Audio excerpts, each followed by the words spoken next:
जय श्री कृष्णा दोस्तों। बोलिए तुलसा महारानी की जय। बोलिए विष्णु भगवान की जय।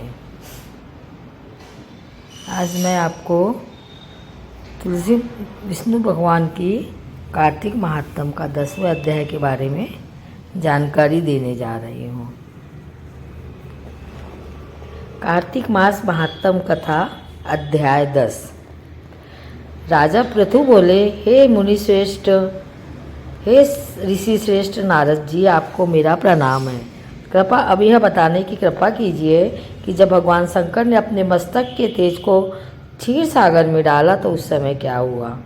नारद जी बोले, हे राजन, जब भगवान शंकर ने अपना वह तेज क्षीर सागर में डाल दिया तो उस समय वह शीघ्र ही बालक होकर सागर के संगम पर बैठकर संसार को भय देने वाला रुदन करने लगा। उसके रुदन से संपूर्ण जगत व्याकुल हो उठा, लोकपाल भी व्याकुल हो गए, चराचर चलायमान हो गया। शंकर सुवन के रुदन से संपूर्ण ब्रह्मांड व्याकुल हो गया। यह देखकर सभी देवता और ऋषि मुनि व्याकुल होकर ब्रह्मा जी की शरण में गए और उन्हें प्रणाम कर उनकी स्तुति करने लगे।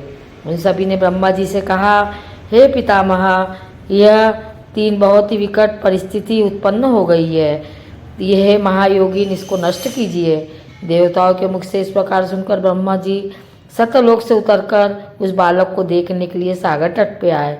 सागर ने ब्रह्मा जी को आता देखकर उन्हें प्रणाम किया और बालक को उठाकर उनकी गोद में दे दिया। आश्चर्यचकित होते हुए ब्रह्मा जी ने पूछा, हे सागर, यह बालक किसका है? शीघ्रतापूर्वक कहो। सागर विनम्रतापूर्वक बोला, प्रभु, यह तो मुझे ज्ञात नहीं, परंतु मैं इतना अवश्य जानता हूँ कि यह गंगा सागर के संगम पर प्रकट हुआ है। इसलिए जगत गुरु, आप इस बालक का जात कर्म आदि संस्कार करके इसका जातक फल बताइए। नारद जी पृथु से बोले, सागर ब्रह्मा जी के गले में हाथ डालकर बार बार उनका आकर्षण कर रहा था। फिर तो उसने ब्रह्मा जी का गला इतनी जोर से पकड़ा कि उससे पीड़ित होकर ब्रह्मा जी की आंखों से अश्रु टपकने लगे।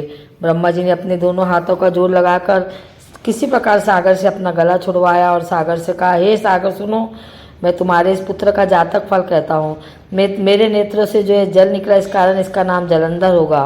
उत्पन्न होते ही ये तरुणावस्था को प्राप्त हो गया, इसलिए अब यह सब शास्त्रों का पारगामी, महापराक्रमी, महावीर, बलशाली, महायोद्धा और रण में विजय प्राप्त करने वाला होगा। यह बालक सभी दैत्यों का भी पति होगा। यह किसी से भी पराजित न होने वाला तथा भगवान विष्णु को भी जीतने वाला होगा। भगवान शंकर को छोड़कर यह सबसे अवध्य होगा। जहाँ से इसकी उत्पत्ति हुई है यह वहीं जाएगा। इसकी पत्नी बड़ी पतिव्रता, सौभाग्यशालिनी, सर्वांग सुंदरी, परम मनोहर, मधुर वाणी बोलने वाली तथा शीलवान होगी। सागर से इस प्रकार कहकर ब्रह्मा जी ने शुक्राचार्य को बुलाया और उनके हाथों से बालक का राज्याभिषेक कराकर स्वयं अंतर ध्यान हो गए। बालक को देखकर सागर की प्रसन्नता की सीमा न रही। वह हर्षित मन से घर आ गया। फिर सागर में उस बालक का लालन पोषण कर उसे पुष्ट किया। फिर कालनेमी नामक असुर को बुलाकर वंदा नामक कन्या से विधि पूर्वक उसका विवाह करा दिया।